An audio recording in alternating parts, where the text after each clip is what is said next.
Kanelbullar. Hi! So today I'm going to show you how to make these, which are Swedish cinnamon buns. They're also called Kanelbullar in Swedish. And they're super beautiful and tasty. These are really nice to have with a cup of coffee in the afternoon. It's called like having a Fika, so you have a coffee or a tea with a nice sweet treat. And it's really nice. Anyways, I'm going to show you how to make these. So before we get into the recipe, make sure to like the video and subscribe to my channel. And let's get into it. My favorite part is the center, because it's like the center of all the cinnamoniness, and it's so good and soft and yummy. I made these yesterday and I ate 5 of them yesterday. But they're so good. So first you need 350 grams of milk and 1 egg. Then just beat that with a fork. Then you want to add 10 grams of instant dry yeast. I only did 9 because that's all there was in one packet and I didn't want to open another one. Then just mix it around. I'll put the conversion for active dry yeast in the description box. So now it's getting nice and foamy, so we're gonna add in the flour and mix it on the KitchenAid. We have the KitchenAid, and now we're gonna gently mix in 700 grams of flour. So I'm gonna start with just dumping some in, and we'll gradually add the rest. You wanna be gentle with it so it doesn't like splash in your face and there's just a bunch of flour everywhere.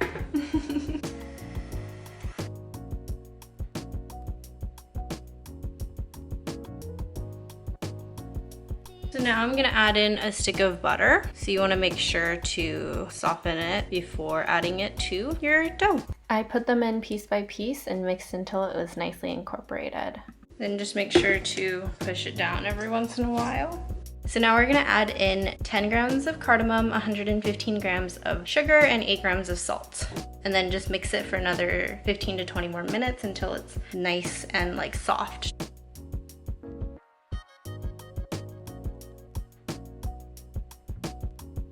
So the dough had begun to start pulling off the sides a lot, and that's when I think it's about done. So now take it off of your mixer. I can never do this right.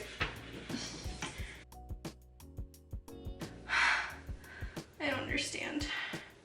Anyways, now you just want to let it rest for about an hour so the dough can relax a little bit, and then it'll rise.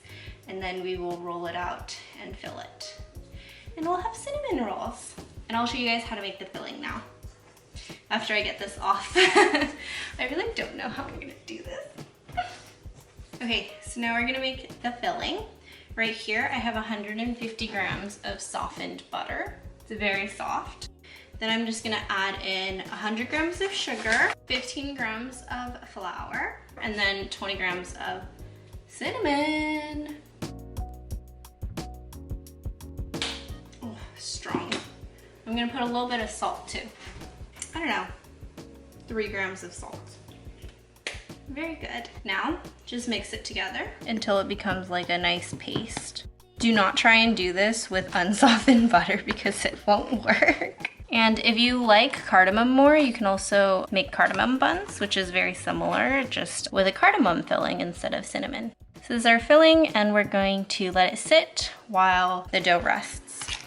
Perfect. The dough has been resting for about an hour, and we're just gonna roll it out. I still wasn't able to get it out of the, detach the bowl from the mixer, so I'm gonna go grab the dough in a second. But first, you just wanna flour your surface. You're gonna use a lot of flour just because you don't want it to stick at all. So something like this. It's gotten a lot bigger, and it's a lot like softer and easy to like move around and stuff. So basically with this one, I'm going to split it in half. I have my bench scraper, so we're gonna use that to cut it in half. We're gonna roll out 1/2 into a big rectangle. We're just gonna roll it until it's 1/2 inch to 1/4 inch thick. And you wanna make sure to get these in a rectangular shape, just so it'll be easier to spread out the filling and then roll it all together. So really try and keep that rectangle going. And then I flip it over a few times just so I can make sure it doesn't stick. Okay, so this is good. It's a nice rectangle. So I have half of the filling here, and we're just gonna spread everything onto this piece of dough. Mmm, it smells so good. So you wanna make sure to spread it to the edges, just so every bite will have a nice cinnamony, sugary filling.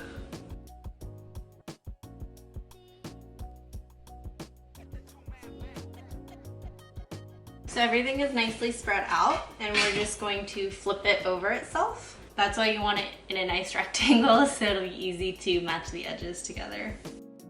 The good thing about this dough though is if you don't get it into a perfect rectangle, it's very easy to stretch it out because it's so elastic. So I'm just like fixing the edges a little bit. Just like that. And we're gonna cut it into 12 pieces. So in half, and then in half, and then in thirds, I think. We're gonna try.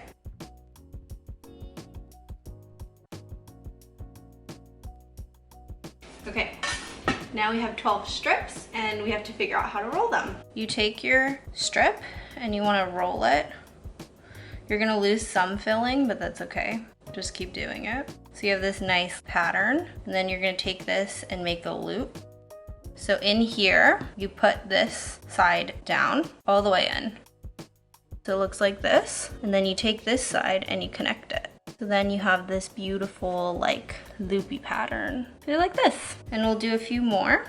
The more you roll it, the prettier it'll turn out. I'm not so good at keeping them from getting the filling out. You take it and go in a loop. You take this side and go in all the way through. And then you take this side and you go under. Push them together. And you have this. So I'm preheating my oven to 400, and this is about 20 minutes before they're done with their second rise. The buns are nicely risen now. As they look like. They're so pretty. And we're just gonna make it a simple egg wash, so 1 egg and a little bit of milk. So like a splash of milk. Beat it until it's nice and smooth. You wanna make sure to get the egg wash on every part, because that's what's gonna make it turn nice and brown. And they've already gotten a lot bigger since we shaped them, and they'll puff up a little bit more when they go into the oven, or after they're in the oven. It's time to put them in the oven. And they'll go in for 10 minutes. So here they are. They're so beautifully browned. Oh, they're so pretty. Okay, so now we have to let these cool down, which is definitely the hardest part, but then we get to taste them. I'm so happy. Look at my buns. Here it is. I chose the prettiest one. I tried to choose the prettiest one. But yeah, let's taste it now. I'm so excited. Mmm. Mmm. These are super good. I'm so happy right now. So, delicious. So good.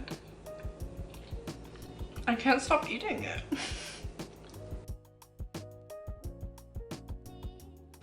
Okay, I'll stop eating for a second. I was already like half gone. These are so good. They're like super cinnamony, nice and fluffy and light. You can see the little holes in here. So they're like nicely yeasted. And then also, this is so good with coffee. Oh my God. So it's too late for me to drink coffee right now, but having this with a cup of coffee, that's like the best thing you can do. Because like these are nice and sweet, and your coffee is nice and bitter, so it really balances each other out. And it's so tasty. And so when I was in Sweden, I would always go for Fika, which is like a nice little coffee break, and then you also get a sweet with it. And I usually get cinnamon buns or Kanelbullar or chocolate cake like kladdkaka. These are the things that I love to eat in Sweden, so I wanted to make some when I'm back from Sweden too, because they're delicious. I hope you guys try this recipe out. It does take a bit of time just because you have to wait for it to rise and everything, but I think it's super worth it. And they're so pretty, and you can like give them to your friends or eat them all for yourself. Oh, and also if you don't finish them, you can also freeze half of them and defrost them and like heat them up in the microwave or in the oven when you want to have them. So you make one batch and you have them for a while. It's really great. Anyways, I hope you guys like this video, and you'll like the video down below and subscribe to my channel, and I'll see you guys in the next one. Bye!